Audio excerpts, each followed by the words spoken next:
ਆ ਜਿਹੜੀ ਖਬਰ ਆ ਨਾ ਧਿਆਨ ਨਾਲ ਸੁਣਿਓ, ਕਿਉਂਕਿ ਜਿਹੜੀ ਸਾਲਮ ਦੀ ਗੇਮ ਆ ਉਹ ਸਾਰੀ ਜਿਹੜੀ ਚੇਂਜ ਹੋ ਜਾਣੀ ਆ ਮਈ ਦੇ ਵਿੱਚ। ਠੀਕ ਹੈ। ਮਤਲਬ ਜਿੰਨੀ ਸਾਨੂੰ ਇਸ ਵੇਲੇ ਖਬਰ ਆ ਰਾਈਟ ਹੁਣ ਇਦਾਂ ਕਿ ਆਪਾਂ ਖਬਰ ਸੁਣਾਉਣ ਵਾਲੇ ਹੀ ਆ, ਅੱਗੋਂ ਐਕਚੁਅਲ ਦੇ ਵਿੱਚ ਕੀ ਪਾਸ ਹੋਣਾ ਕੀ ਨਹੀਂ ਪਾਸ ਹੋਣਾ ਇਹ ਤਾਂ ਮੌਕਾ ਹੀ ਦੱਸੂਗਾ, ਜਾਂ ਕਿੱਦਾਂ ਚੈਲੰਜ ਹੋਣਾ, ਕੋਰਟ ਦੇ ਵਿੱਚ ਜਾਣਾ ਨਹੀਂ ਜਾਣਾ।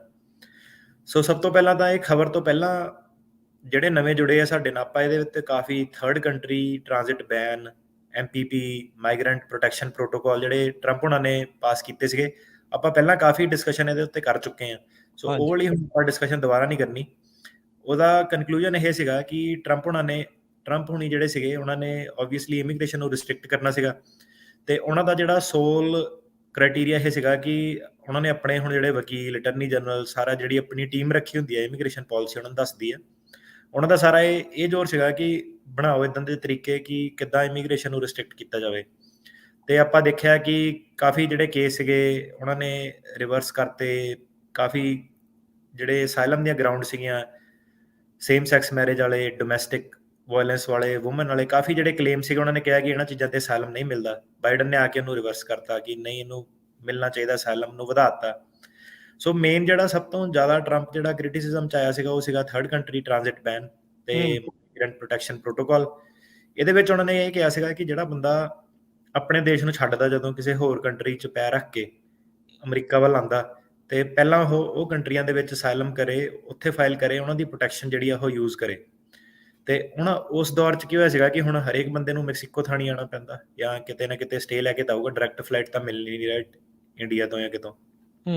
ਤੇ ਉਹ ਬੇਸਿਕਲੀ ਕੀ ਸੀਗਾ ਕਿ ਉਦੋਂ ਜਦੋਂ MPP ਚੱਲਦਾ ਸੀਗਾ, ਥਰਡ ਕੰਟਰੀ ਟ੍ਰਾਂਜ਼ਿਟ ਬੈਨ ਚੱਲਦਾ ਸੀਗਾ, ਸਾਰੇ ਇਹ ਲੋਕੀ ਜਿਹੜੇ ਸੀਗੇ ਆਟੋਮੈਟਿਕਲੀ ਇਨਐਲੀਜੀਬਲ ਹੋ ਜਾਂਦੇ ਸੀਗੇ ਅਸਾਈਲਮ ਤੇ। ਜਿਹੜਾ ਸਰਕਾਰੀ ਵਕੀਲ ਸੀਗਾ ਉਹ ਕਹਿ ਸਕਦਾ ਕਿ ਜਿਹੜਾ ਕੇਸ ਹੈ ਇਹਨੂੰ ਡਿਸਮਿਸ ਕੀਤਾ ਜਾਵੇ, ਕਿਉਂਕਿ MPP ਟ੍ਰਾਂਜ਼ਿਟ ਬੈਨ ਜਿਹੜਾ ਉਹ ਲਾਗੂ ਨਹੀਂ ਹੋਇਆ। ਸੋ ਇਹਨਾਂ ਨੇ ਆ ਕੇ ਪਹਿਲੇ ਦਿਨ ਇਹਨੇ ਇਹ ਕੰਮ ਕੀਤਾ ਸੀਗਾ ਕਿ ਉਹ ਜਿਹੜਾ MPP ਸਾਰੀਆਂ ਜਿਹੜੀਆਂ ਟ੍ਰਾਂਜ਼ਿਟ ਬੈਨ ਵਗੈਰਾ ਸੀਗੇ, ਸਾਰੀਆਂ ਜਿਹੜੀਆਂ ਪਾਲਿਸੀਆਂ ਸੀਗੀਆਂ ਇਹ ਹਟਾਤੀਆਂ ਸੀਗੀਆਂ ਬਾਈਡਨ ਉਹਨਾਂ ਨੇ। ਤੇ ਜਦੋਂ ਇਹਨਾਂ ਦਾ ਪਹਿਲਾ ਦਿਨ ਸੀਗਾ ਜਦੋਂ ਸਹੁੰ ਸਮਾਰੋਹ ਸੀਗਾ, ਸਾਰਾ ਅੱਗ ਪਹਿਲਾ ਦਿਨ ਆਫਿਸ 'ਚ ਜਾਣਾ ਸੀਗਾ, ਤੇ ਆਂਦੇ ਹੀ ਸਭ ਤੋਂ ਵੱਡਾ ਜਿਹੜਾ ਇਮੀਗ੍ਰੇਸ਼ਨ ਦੇ ਫੇਵਰ 'ਚ ਕੀ ਡੀਪੋਰਟੇਸ਼ਨਾਂ ਨਹੀਂ ਕਰਨੀਆਂ, 100 ਦਿਨ ਦਾ ਬੈਨ, 100 ਦਿਨ ਤੱਕ ਕੁਛ ਨਹੀਂ ਕਰਨਾ, ਜਿਹੜੀਆਂ ਕੀਤੀਆਂ ਵੀ ਆ ਡੀਪੋਰਟੇਸ਼ਨਾਂ ਨੂੰ ਰੋਕਿਆ ਜਾਵੇ। ਆ ਜਿਹੜੇ ਸਾਰੇ ਕੇਸ ਕੂਸ ਸੀਗੇ, ਜਿਹੜੇ ਨੈਗੇਟਿਵ ਕੇਸ ਸੀਗੇ ਕਿ ਅਸਾਈਲਮ ਨੂੰ ਰਿਸਟ੍ਰਿਕਟ ਕਰਦੇ ਸੀਗੇ, ਇਹ ਵਾਪਸ ਲੈ ਲਏ। ਜਿਹੜੇ ਬੈਨ ਬੂਨ ਸੀਗੇ ਸਾਰੇ ਹਟਾਤੇ। ਤੇ ਕੋਵਿਡ ਦਾ ਜਿਹੜਾ ਟਾਈਟਲ 42 ਐਕਸਪਲਸ਼ਨ ਸੀਗੀਆਂ, ਜਿਹੜਾ ਟਰੰਪ ਹੁਣਾਂ ਦੇ ਕੋਲ ਇੱਕ ਪਾਵਰ ਸੀਗੀ ਕਿ ਜੇ ਦੇਸ਼ ਦੇ ਵਿੱਚ ਐਮਰਜੈਂਸੀ ਲੱਗੀ ਆ ਹੈਲਥ ਰਿਲੇਟਡ ਗਰਾਊਂਡ ਦੇ ਉੱਤੇ, ਤੇ CDC ਉਹਨਾਂ ਨੂੰ ਪਾਵਰ ਦਿੰਦੀ ਆ ਕਿ ਹੈਲਥ ਗਰਾਊਂਡ ਤੇ ਤੁਸੀਂ ਸਾਰੇ ਬਾਰਡਰ ਜਿਹੜੇ ਆਪਣੇ ਉਹ ਸੀਲ ਕਰ ਸਕਦੇ ਆ। ਸੋ ਟਰੰਪ ਹੁਣਾਂ ਨੇ ਉਹ ਜਿਹੜੀ ਪਾਵਰ ਸੀਗੀ ਉਹਨੂੰ ਵਰਤਦੇ ਹੋਏ ਆਪਣੇ ਜਿਹੜੇ ਬਾਰਡਰ ਸੀਗੇ ਉਹ ਸੀਲ ਕਰਤੇ ਸੀਗੇ, ਸਦਰਨ ਬਾਰਡਰ। ਪਰ ਉਹਦੇ ਵਿੱਚ ਕ੍ਰਿਟਿਸਿਜ਼ਮ ਇਹ ਸੀਗਾ ਕਿ ਜਿਹੜੀ ਆਵਾਜਾਈ ਸੀਗੀ ਜਹਾਜ਼ਾਂ ਰਾਹੀਂ ਜਾਂ ਜਿਹੜੇ ਉੱਦਾਂ ਬਿਜ਼ਨਸ ਹੁੰਦੇ ਆ, ਉਹ ਸਾਰਾ ਜਿਹੜਾ ਅਮਰੀਕਾ ਦਾ ਵਪਾਰ ਜਿਹੜਾ ਚੱਲਦਾ ਰਿਹਾ। ਪਰ ਉਹਨਾਂ ਨੇ ਜਿਹੜੀ ਉਹ ਜਿਹੜੀ ਧਾਰਾ ਸੀਗੀ ਉਹਨੂੰ ਸਪੈਸ਼ਲੀ ਸਦਰਨ ਬਾਰਡਰ ਤੇ, ਕਿਉਂਕਿ ਸਭ ਤੋਂ ਜ਼ਿਆਦਾ ਸਦਰਨ ਬਾਰਡਰ ਜਿਹੜਾ ਸੀ ਮੈਕਸੀਕੋ ਵਾਲਾ, ਇੱਥੋਂ ਲੋਕੀ ਜ਼ਿਆਦਾ ਜਿਹੜੇ ਟੱਪਦੇ ਸੀਗੇ, ਉੱਥੇ ਲਾਗੂ ਕੀਤਾ ਕਿ ਡਿਜ਼ੀਜ਼ ਦੇ ਤਹਿਤ ਆਪਾਂ ਟਾਈਟਲ 42 ਲਾ ਕੇ ਉਹਨਾਂ ਨੂੰ ਰੋਕਣਾ। ਤੇ ਬਾਈਡਨ ਐਡਮਿਨਿਸਟ੍ਰੇਸ਼ਨ ਹੁਣਾਂ ਨੇ ਕਾਫੀ ਕ੍ਰਿਟਿਸਿਜ਼ਮ ਕੀਤਾ ਉਹਦਾ, ਡੈਮੋਕ੍ਰੈਟਸ ਨੇ ਸਾਰਿਆਂ ਨੇ ਬਹੁਤ ਰੌਲਾ ਪਾਇਆ ਕਿ ਤੁਸੀਂ ਗਲਤ ਕਰ ਰਹੇ ਹੋ। ਇਵਨ UN ਨੇ ਵੀ ਕਮੈਂਟ ਦਿੱਤਾ ਸੀਗਾ ਕਿ ਤੁਸੀਂ ਟਾਈਟਲ 42 ਨੂੰ ਹਟਾਓ, ਤੁਸੀਂ ਅਸਾਈਲੀਆਂ ਨੂੰ ਰੋਕ ਨਹੀਂ ਸਕਦੇ, ਜਿਹਨਾਂ ਨੇ ਅਸਾਈਲਮ ਮੰਗਣਾ ਉਹਨਾਂ ਨੂੰ ਕੋਵਿਡ ਕਰਕੇ ਤੁਸੀਂ ਰੋਕ ਨਹੀਂ ਸਕਦੇ। ਪਰ ਉਹ ਚੱਲਦਾ ਰਿਹਾ, ਕਾਫੀ ਮਸਲੇ ਜਿਹੜੇ ਉੱਤੇ ਕੋਰਟ ਕਚਹਿਰੀਆਂ ਦੇ ਵਿੱਚ। ਪਰ ਜਿਹੜੀ ਫੈਡਰਲ ਰੈਗੂਲੇਸ਼ਨ ਸੀਗੀ CDC ਦੀ, ਹੁਣ ਹੈਲਥ ਗਰਾਊਂਡ ਨੂੰ ਕੋਈ ਬਾਈਪਾਸ ਨਹੀਂ ਕਰ ਸਕਦਾ ਸੀਗਾ। ਆਪਾਂ ਫਿਰ ਇਹ ਦੇਖਿਆ, ਕਾਫੀ ਡਿਸਕਸ਼ਨਸ ਵੀ ਇਹਦੇ ਉੱਤੇ ਕੀਤੀਆਂ ਪ੍ਰੋਗਰਾਮ ਦੇ ਵਿੱਚ ਆਪਣੇ, ਕਿ ਜਦੋਂ ਬਾਈਡਨ ਸਰਕਾਰ ਪਾਵਰ ਦੇ ਵਿੱਚ ਆਈ, ਉਹ ਵੀ ਜਿਹੜੀ ਟਾਈਟਲ 42 ਸੀਗੀ ਉਹਨੂੰ ਹਟਾ ਨਹੀਂ ਪਾਈ, ਕਿਉਂਕਿ ਰਿਸਕ ਬਹੁਤ ਵੱਡਾ ਹੋ ਜਾਂਦਾ। ਕਿਉਂਕਿ ਹੁਣ ਜੇ ਅਮਰੀਕਨ ਦੀ ਡੈਥ ਹੋ ਜਾਵੇ, ਕੁਛ ਇਦਾਂ ਦੇ ਆંકੜੇ ਸਾਹਮਣੇ ਆ ਜਾਣ, ਤਾਂ ਸਰਕਾਰਾਂ ਹਿਲ ਜੂਗੀਆਂ ਕਿ ਕਿਉਂ ਤੁਸੀਂ ਜਿਹੜੀ ਟਾਈਟਲ 42 ਆ ਉਹ ਵਾਪਸ ਲਿਆ। ਤੇ ਹੁਣ ਇਹਨਾਂ ਦੀ ਟਾਈਟਲ 42 ਕਹਿੰਦੇ ਆ, ਇਹ ਉਦੋਂ ਦਾ ਸੁਣਿਆ ਕਿ ਮਈ ਦੇ ਵਿੱਚ ਹਟਾ ਦੇਣਾ। ਸੋ ਲੱਗਦਾ ਕਿ ਇਹ ਜ਼ਰੂਰ ਹਟਾਊਗੇ, ਕਿਉਂਕਿ ਕਾਫੀ ਜਿਹੜੇ ਹੋਰ ਵੀ ਫਲੈਕਸੀਬਿਲਿਟੀ ਵਗੈਰਾ ਦਿੱਤੀਆਂ ਸੀਗੀਆਂ ਇਮੀਗ੍ਰੇਸ਼ਨ ਲਾਅ ਦੇ ਕੋਵਿਡ ਦੇ ਰਿਲੇਟਡ, ਉਹ ਸਾਰੀਆਂ ਇਹਨਾਂ ਨੇ ਵਾਪਸ ਜਿਹੜੀਆਂ ਹੁਣ ਲੈਣੀਆਂ ਸ਼ੁਰੂ ਕਰਤੀਆਂ ਜਨਵਰੀ, ਫਰਵਰੀ, ਮਾਰਚ ਤੱਕ ਤਕਰੀਬਨ ਸਾਰੀਆਂ। ਠੀਕ ਹੈ। 42 ਜਿਹੜੀ ਐਕਸਪਲਸ਼ਨ ਸੀਗੀ ਉਹੀ ਇੱਕ ਜਿਹੜੀ ਸਟੈਂਡ ਕਰਦੀ ਆ। ਤੇ ਹੁਣ ਹੋ ਗਿਆ ਇਲੈਕਸ਼ਨ ਦਾ ਟਾਈਮ ਆ ਰਿਹਾ, ਸਾਰਿਆਂ ਨੂੰ ਪਤਾ। ਤੇ ਹੁਣ ਚੱਕਰ ਕੀ ਪੈ ਗਿਆ ਕਿ ਜਦੋਂ ਬਾਈਡਨ ਨੇ ਇਹ ਅਨਾਉਂਸ ਕੀਤਾ, ਉਧਰੋਂ ਦੀ ਯੂਰਪ ਵਗੈਰਾ ਤੋਂ ਫਲਾਈਟਾਂ ਕਾਫੀ ਖੁੱਲ ਗਈਆਂ। ਲੋਕੀ ਜਿੱਦਾਂ ਡਾਇਰੈਕਟ ਫਲਾਈਟਾਂ ਲੈ ਕੇ ਹੁਣ ਜਿਹੜੇ ਮੈਕਸੀਕੋ ਉਤਰੇ ਸੀਗੇ, ਜਿਹੜੇ ਵੀ ਤੁਸੀਂ ਕਲਾਇੰਟਾਂ ਤੋਂ ਪੁੱਛਦੇ ਆ, ਪੰਜਾਬੀ ਕਲਾਇੰਟਾਂ ਤੋਂ ਪੁੱਛਦੇ ਆ, ਤੇ ਤਕਰੀਬਨ 90-95% ਲੋਕਾਂ ਦੇ ਬਿਆਨ ਜਿਹੜੇ ਸੀਗੇ ਨਹੀਂ ਹੋਏ ਬਾਰਡਰ ਤੇ। ਮਤਲਬ ਕਿ ਟਾਈਮ ਹੀ ਨਹੀਂ ਸੀਗਾ ਉਹਨਾਂ ਕੋਲ, ਇੰਨੇ ਬਿਜੀ ਸੀਗੇ, ਬਾਰਡਰ ਖੋਲਤਾ ਉਹਨਾਂ ਨੇ। ਤੇ ਉਹਦੇ ਕਰਕੇ ਹੁਣ ਕੀ ਸੀਗਾ ਕਿ ਤੇ ਬੌਂਡ ਵੀ ਜਿਹੜਾ ਸੀਗਾ ਪੈਣਾ ਘਟ ਗਿਆ, ਮਤਲਬ ਬੌਂਡ ਦਾ ਵੀ ਟਾਈਮ ਨਹੀਂ, ਸਿੱਧੇ ਛੱਡ ਦਿੰਦੇ ਸੀ ਪ੍ਰੋਸੈਸ ਕਰਕੇ। ਤੇ ਪਿੱਛੋਂ ਏਜੰਟਾਂ ਵਗੈਰਾ ਨੇ ਵੀ ਕਾਫੀ ਸਪੀਡ ਚੱਕੀ, ਲੋਕੀ ਬਹੁਤ ਜ਼ਿਆਦਾ ਗਿਣਤੀ ਦੇ ਵਿੱਚ, ਅੰਕੜਾ ਹੁਣ ਸਹੀ ਤਾਂ ਪਤਾ ਨਹੀਂ, 2.5 ਮਿਲੀਅਨ ਤੋਂ ਜ਼ਿਆਦਾ ਲੋਕੀ ਕਹਿੰਦੇ ਆ ਕਿ 1 ਸਾਲ ਦੇ ਅੰਦਰ ਟੱਪਿਆ, ਰਾਈਟ। ਤੇ ਜੇ ਉਹਨਾਂ ਦੀ ਦੇਖੀ ਜਾਵੇ ਤੁਸੀਂ 10 ਸਾਲ 15 ਸਾਲ ਦੀ ਜਿਹੜੀ ਉਹਨਾਂ ਦੀ ਪਹਿਲਾਂ ਪ੍ਰੋਬਲਮ ਚੱਲਦੀ ਸੀ, ਉਹ ਜਿਹੜੀ ਪ੍ਰੋਬਲਮ ਉਹਨਾਂ ਦੀ ਚੱਲਦੀ ਸੀਗੀ ਉਹ ਸੀਗੀ ਕਿ 10 ਮਿਲੀਅਨ ਲੋਕੀ ਜਿਹੜੇ ਸੀਗੇ ਉਹ ਕੱਚੇ ਆ ਇੱਥੇ, ਉਹਨਾਂ ਨੂੰ ਪੱਕਾ ਕਰਨਾ, ਜਿਹੜੇ ਹਿਸਟੋਰੀਕਲੀ ਇਹਨਾਂ ਦਾ ਜਿਹੜਾ ਪਿਛਲੇ 30 ਸਾਲਾਂ ਦਾ ਬੈਕਲੌਗ ਸੀਗਾ, ਤੇ ਉਹ 10 ਮਿਲੀਅਨ ਦੀ ਇਹਨਾਂ ਦੀ ਫਾਈਟ ਜਿਹੜੀ ਸੀ ਇੰਨੇ ਸਾਲ ਚੱਲਦੀ ਸੀ, ਤੇ ਇਸ ਸਾਲ ਇਹਨਾਂ ਦਾ 2.5 ਮਿਲੀਅਨ ਉਹਦੇ ਵਿੱਚ ਐਡ ਹੋ ਗਿਆ ਹੋਰ। ਤੁਸੀਂ ਲਾ ਲਓ ਕਿ 1 ਸਾਲ ਦੇ ਅੰਦਰ ਹੀ ਕਿੱਡੀ ਸਪੀਡ ਦੇ ਨਾਲ, ਰਾਈਟ। ਤੇ ਹੁਣ ਜਿਹੜੇ ਸਾਰੇ ਸੀਗੇ ਕਿ ਅਜੇ ਟਾਈਟਲ 42 ਲੱਗੀ ਨਹੀਂ, ਅਜੇ ਪੋਰਟ ਕ੍ਰਾਸਿੰਗ ਦਾ ਇਲੀਗਲ ਕ੍ਰਾਸਿੰਗ ਦੀ ਆਪਾਂ ਜਿਹੜੀ ਗੱਲ ਉਹ ਕਰਦੇ ਹਾਂ। ਤੇ ਹੁਣ ਬਾਈਡਨ ਹੁਣਾਂ ਨੂੰ ਇਹ ਜਿਹੜਾ ਚੈਲੰਜ ਸੀਗਾ, ਇਹ ਰਿਪਬਲਿਕਨਾਂ ਨੇ ਇਹ ਮੁੱਦਾ ਕਾਫੀ ਜ਼ਿਆਦਾ ਚੱਕ ਲਿਆ ਕਿ ਇਹ ਤਾਂ ਕੁਝ ਕਰਦੇ ਨਹੀਂ, ਤੇ ਲੋਕੀ ਬਹੁਤ ਜ਼ਿਆਦਾ ਆ ਗਏ ਆ। ਦੂਜੀ ਗੱਲ ਇਹ ਕਿ ਸਿਸਟਮ ਬਹੁਤ ਜ਼ਿਆਦਾ ਸਲੋ ਹੋ ਗਏ, ਤੇ ਤਰੀਕਾਂ ਜਿਹੜੀਆਂ ਸੀਗੀਆਂ ਲੋਕਾਂ ਦੀਆਂ, ਜੱਜ ਵੀ ਦੇਖਿਆ ਕਿ ਵੈਨ ਨਾਈਸ ਕੋਰਟ, ਉਹਨਾਂ ਨੇ ਕੇਸ ਡਿਸਮਿਸ। ਤੇ 10-15 ਦਿਨਾਂ ਪਹਿਲਾਂ ਫੇਰ ਸਾਡਾ ਇੱਕ ਕਲਾਇੰਟ ਸੀਗਾ, ਉਹਦਾ ਵੀ ਤਿਆਰੀ ਤੁਰੀ ਕਰਕੇ ਗਏ, ਉਹ ਕਹਿੰਦੇ ਨਹੀਂ ਆਪਾਂ ਨਹੀਂ ਕੇਸ ਸੁਣਨਾ, ਧੱਕੇ ਨਾ ਪੀਡੀ। ਤੇ ਕੋਰਟਾਂ ਦੇ ਕੋਲ ਹੁਣ ਹੋਰ ਕੋਈ ਚਾਰਾ ਨਹੀਂ, ਉਹਨਾਂ ਨੇ ਕਰਕੇ ਅਸਾਈਲਮ ਆਫਿਸ ਵੱਲ ਭੇਜਤੀ। ਹੁਣ ਅਸਾਈਲਮ ਆਫਿਸ ਦੇ ਹਾਲ ਸਾਰਿਆਂ ਨੂੰ ਪਤਾ ਹੀ ਆ ਕਿ 10-15 ਸਾਲ ਉੱਥੇ ਤਰੀਕ ਪੈ ਨਹੀਂ ਰਹੀ। ਸੋ ਅਸਾਈਲਮ ਆਫਿਸ ਤਾਂ ਇੱਕ ਤਰ੍ਹਾਂ ਕਾਈਂਡ ਆਫ ਮਜ਼ਾਕ ਹੀ ਬਣ ਗਿਆ ਕਿ ਹੁਣ ਜਿਹੜਾ ਵੀਜ਼ੇ ਤੇ ਜਾਂ ਸੇਫ ਬੰਦਾ ਰਹਿ ਕੇ ਆਇਆ, ਤੇ ਅਸਾਈਲਮ ਆਫਿਸ ਦੇ ਤਾਂ ਹੁਣ ਕਲਾਇੰਟ ਵੀ ਪੁੱਛਦਾ ਕਿ ਭਾਈ ਮੇਰੀ ਡੇਟ ਕਦੋਂ ਆਊਗੀ। ਤੇ ਪਹਿਲਾਂ ਤਾਂ ਵਕੀਲ ਕਹਿੰਦਾ ਸੀਗਾ ਭਾਈ ਤੇਰੀ 3-4 ਸਾਲ 'ਚ ਆ ਜਾਊਗੀ, ਹੁਣ ਵਕੀਲ ਵੀ ਇਹੀ ਕਹਿੰਦਾ ਕਿ ਯਾਰ ਤੇਰੀ, ਜੇ ਤੂੰ ਲੱਕੀ ਹੋਇਆ ਤੇਰਾ 10-15 ਸਾਲ 'ਚ ਤੇਰਾ ਨੰਬਰ ਜਿਹੜਾ ਲੱਗ ਜਾਣਾ ਸ਼ਾਇਦ। ਦੇਖ ਲਓ। ਤੇ ਐਕਸਪੀਡਾਈਟ ਪਹਿਲਾਂ ਕੋਵਿਡ ਦੇ ਵਿੱਚ ਥੋੜੀ ਬਹੁਤੀ ਸਾਨੂੰ ਸਕਸੈਸ ਮਿਲੀ ਵੀ, ਕਈਆਂ ਦੇ ਲੋਕਾਂ ਦੇ ਐਕਸਪੀਡਾਈਟ ਕਰਾਏ ਵੀ ਹੈਗੇ।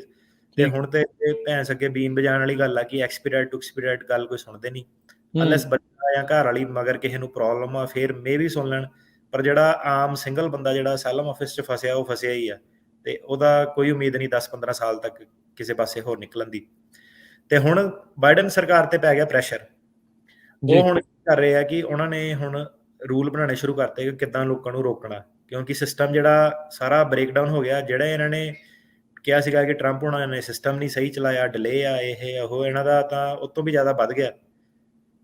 ਜਿਹੜਾ ਬੰਦਾ ਪਹਿਲਾਂ ਕਹਿੰਦਾ ਸੀ ਦੁਖੀ ਆ, ਮੇਰੀ ਹੀਅਰਿੰਗ ਲੇਟ ਆ ਰਹੀ ਆ, ਟਰੰਪ ਦੇ ਟਾਈਮ ਤੇ 4-5 ਸਾਲਾਂ 'ਚ, ਤਾਂ ਹੁਣ ਤਾਂ ਆ ਹੀ ਨਹੀਂ ਰਹੀ। ਨਿਊਯਾਰਕ ਦਾ ਕੋਰਟ ਆ ਉਹ ਤਕਰੀਬਨ ਬੰਦ ਪਿਆ, ਅੱਧੇ ਤੋਂ ਵੱਧ।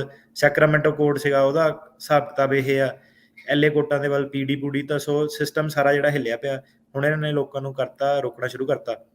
ਤੇ ਇਹੀ ਸਾਰਾ ਜਿਹੜਾ ਦਿਖਾਵਾ ਕਹਿ ਲਓ ਜਾਂ ਜੋ ਵੀ ਤੁਸੀਂ ਕਹਿਣਾ ਕਹਿ ਲਓ, ਇਹਦੇ ਕਰਕੇ ਇਹ ਜਿਹੜੀ ਕੈਨੇਡਾ ਤੇ ਯੂਐਸ ਦੀ ਐਗਰੀਮੈਂਟ ਹੋਈ ਆ, ਪਰ ਇਹਦਾ ਆਪਣੇ ਬੰਦਿਆਂ ਨੂੰ ਨੁਕਸਾਨ ਕਾਫੀ ਹੋਣਾ, ਉਹ ਤਾਂ ਦੱਸਦੇ ਆ ਕਿੱਦਾਂ ਹੋਣਾ।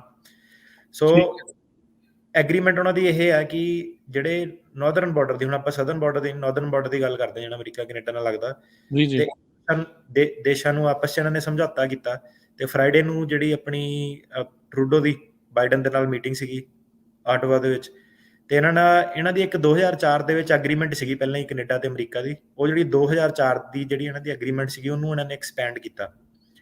ਤੇ ਐਗਰੀਮੈਂਟ ਇਹਨਾਂ ਦੀ ਇਹ ਸੀਗੀ ਕਿ ਜਿਹੜਾ ਥਰਡ ਕੰਟਰੀ ਬੈਨ ਵਾਲੇ ਹੈਗੇ ਆ, ਜਿਹੜੀਆਂ ਰੂਲ ਰੈਗੂਲੇਸ਼ਨ ਹੈਗੀਆਂ, ਕਿ ਜਿੱਦਾਂ ਹੁਣ ਸਿੱਧਾ ਬੰਦਾ ਕੈਨੇਡਾ ਦੇ ਵਿੱਚ ਆ ਜਾਂਦਾ ਐਜ਼ ਅ ਸਟੂਡੈਂਟ ਆਇਆ, ਤੇ ਉਹ ਅਮਰੀਕਾ 'ਚ ਟੱਪਣ ਦੀ ਕੋਸ਼ਿਸ਼ ਕਰ ਰਿਹਾ ਲੀਗਲੀ ਬਾਰਡਰ ਥਾਣੀ, ਉਹਨੇ ਜੇ ਕੈਨੇਡਾ ਦੇ ਵਿੱਚ ਅਸਾਈਲਮ ਨਹੀਂ ਅਪਲਾਈ ਕੀਤਾ ਤਾਂ ਉਹਨੂੰ ਅਮਰੀਕਾ ਦੇ ਵਿੱਚ ਅਸਾਈਲਮ ਨਹੀਂ ਮਿਲੂਗਾ। ਠੀਕ ਆ। ਸੋ ਇਹ ਸੀਗਾ ਸੇਫ ਥਰਡ ਕੰਟਰੀ ਐਗਰੀਮੈਂਟ। ਸੋ ਜਿਹੜਾ ਅਮਰੀਕਾ ਸੀਗਾ ਇਹ ਆਹ ਵਾਲੀ ਐਗਰੀਮੈਂਟ ਨੂੰ ਇਨਫੋਰਸ ਕਰਦਾ ਸੀਗਾ। ਹੁਣ ਤੱਕ ਜਿਹੜਾ 2004 ਤੋਂ ਲੈ ਕੇ ਹੁਣ ਤੱਕ ਕੀ ਸੀਗਾ ਕਿ ਇਹ ਜਿਹੜੀ ਐਗਰੀਮੈਂਟ ਸੀਗੀ, ਇਹ ਸਿਰਫ ਉਹਨਾਂ ਲੋਕਾਂ ਤੇ ਲਾਗੂ ਹੁੰਦੀ ਸੀਗੀ ਜਿਹੜੇ ਪੋਰਟ ਆਫ ਐਂਟਰੀ ਥਾਈ, ਜਿੱਥੇ ਚੈੱਕ ਪੁਆਇੰਟ ਜਿਹੜੇ ਹੈਗੇ ਉੱਥੋਂ ਦੀ ਸੇਫ ਹੋ ਕੇ ਜਿਹੜੇ ਆਉਂਦੇ ਆ, ਜਾਣਾ ਚਾਹੁੰਦੇ ਸੀਗੇ। ਜਦੋਂ ਬਾਰਡਰ ਤੇ ਜਾਂਦੇ ਸੀਗੇ, ਉਹ ਕਹਿੰਦੇ ਜੇ ਉਹ ਅਸਾਈਲਮ ਕਲੇਮ ਕਰਦੇ ਸੀਗੇ ਲੀਗਲੀ ਜਾ ਕੇ, ਤਾਂ ਬਾਰਡਰ ਪੈਟਰੋਲ ਵਾਲਾ ਨੂੰ ਇਹ ਕਹਿੰਦਾ ਸੀਗਾ ਕਿ ਭਾਈ ਤੂੰ ਪਹਿਲਾਂ ਦੱਸ, ਸ਼ੋਅ ਕਰ ਕਿ ਤੂੰ ਕੈਨੇਡਾ ਥਾਣੀ ਜਿਹੜਾ ਸੀਗਾ ਉੱਥੇ ਕੈਨੇਡਾ ਦੇ ਵਿੱਚ ਤੁਸੀਂ ਅਸਾਈਲਮ ਫਾਈਲ ਕੀਤੀ ਆ ਕਿ ਨਹੀਂ ਕੀਤੀ ਆ, ਕਿਉਂਕਿ ਕੈਨੇਡਾ ਵੀ ਤੁਹਾਨੂੰ ਜਿਹੜਾ ਹਿਊਮੈਨਿਟੇਰੀਅਨ ਰਿਫਿਊਜ ਜਿਹੜਾ ਉਹ ਪ੍ਰੋਵਾਈਡ ਕਰਦਾ। ਤੇ ਜੇ ਉਹ ਬੰਦੇ ਨੇ ਫਾਈਲ ਕੀਤਾ ਹੁੰਦਾ ਅਸਾਈਲਮ ਕੈਨੇਡਾ ਦੇ ਵਿੱਚ, ਤੇ ਉਹਦਾ ਅਸਾਈਲਮ ਡਿਨਾਈ ਹੋ ਜਾਂਦਾ, ਤੇ ਫਿਰ ਉਹਨੂੰ ਬਾਰਡਰ ਵਾਲਾ ਸੀਗਾ ਜਿਹੜਾ ਉਹ ਵਾਪਸ ਨਹੀਂ ਮੋੜ ਸਕਦਾ ਹੈਗਾ। ਯੂਐਸ ਦੇ ਵਿੱਚ ਉਹਨੂੰ ਪ੍ਰੋਟੈਕਸ਼ਨ ਮਿਲਦੀ ਸੀਗੀ। ਤੇ ਹੁਣ ਜਿਹੜਾ ਚੇਂਜ ਇਸ ਦੇ ਵਿੱਚ ਕੀ ਹੋਇਆ ਕਿ ਇਹਦੇ ਵਿੱਚ ਹੁਣ ਕਾਫੀ ਪੰਜਾਬੀ ਆਉਂਦੇ ਆ ਜਿਹੜੇ ਸਟੂਡੈਂਟ ਬਾਰਡਰ ਟੱਪੇ ਆ, ਕਾਫੀ ਜਿਹੜੇ ਆਪਣੇ ਕਲਾਇੰਟਾਂ 'ਚ ਵੀ ਲੈ ਲਓ 10-15% ਹੋਣੇ ਜਿਹੜੇ ਕੈਨੇਡਾ ਦੇ ਸਟੂਡੈਂਟ ਸੀਗੇ ਤੇ ਬਾਰਡਰ ਟੱਪ ਕੇ ਜਾਂ ਸੇਫ ਲੰਘ ਕੇ ਉਰੇ ਆਏ ਆ। ਹੁਣ ਇਹਨਾਂ ਨੇ ਜਿਹੜੀ ਐਗਰੀਮੈਂਟ ਆ ਉਹ ਜਿਹੜੀ ਵਧਾਈ, ਆਪਣੀ ਵਾਧਾ ਇਹ ਕੀਤਾ ਕਿ ਜਿਹੜੇ ਆਫੀਸ਼ੀਅਲ ਬਾਰਡਰ ਕ੍ਰੋਸਿੰਗ ਤੋਂ ਇਲਾਵਾ ਜਿਹੜੇ ਪੋਰਟ ਆਫ ਐਂਟਰੀ ਦੇ ਵਿੱਚ ਗੈਪ ਹੁੰਦਾ, ਮੰਨ ਲਓ 2 ਨੰਬਰ 'ਚ ਜਿਹੜੇ ਟੱਪਦੇ ਆ, ਰਾਈਟ, ਕਿ ਸੇਫ ਲੰਘਿਆ ਆ, ਬਾਰਡਰ ਟੱਪਿਆ ਆ, ਉਹ ਕਹਿੰਦੇ ਜਿਹੜੀ ਐਗਰੀਮੈਂਟ ਆ ਹੁਣ ਉਹਨੂੰ ਵੀ ਲੱਗਦੀ ਆ, ਜਿਹੜਾ ਥਰਡ ਕੰਟਰੀ ਟ੍ਰਾਂਜ਼ਿਟ ਬੈਨ ਆਪਾਂ ਦੱਸਿਆ, ਕਿ ਜੇ ਉਹ ਲੋਕਾਂ ਨੇ ਕੈਨੇਡਾ ਦੇ ਵਿੱਚ ਅਸਾਈਲਮ ਅਪਲਾਈ ਨਹੀਂ ਕੀਤਾ ਤੇ ਉਹ ਕੈਨੇਡਾ ਦੇ ਥਾਹੀਂ ਜੇ ਕੈਨੇਡਾ ਦੇ ਰਾਹੀਂ ਉਹ ਜੇ ਇਲੀਗਲੀ ਆਏ ਆ, ਤਾਂ ਉਹਨਾਂ ਨੂੰ ਜਿਹੜਾ ਅਮਰੀਕਾ 'ਚ ਆ ਉਹ ਅਸਾਈਲਮ ਉਹ ਡਿਨਾਈ ਕੀਤਾ ਜਾਊਗਾ। ਅੱਛਾ।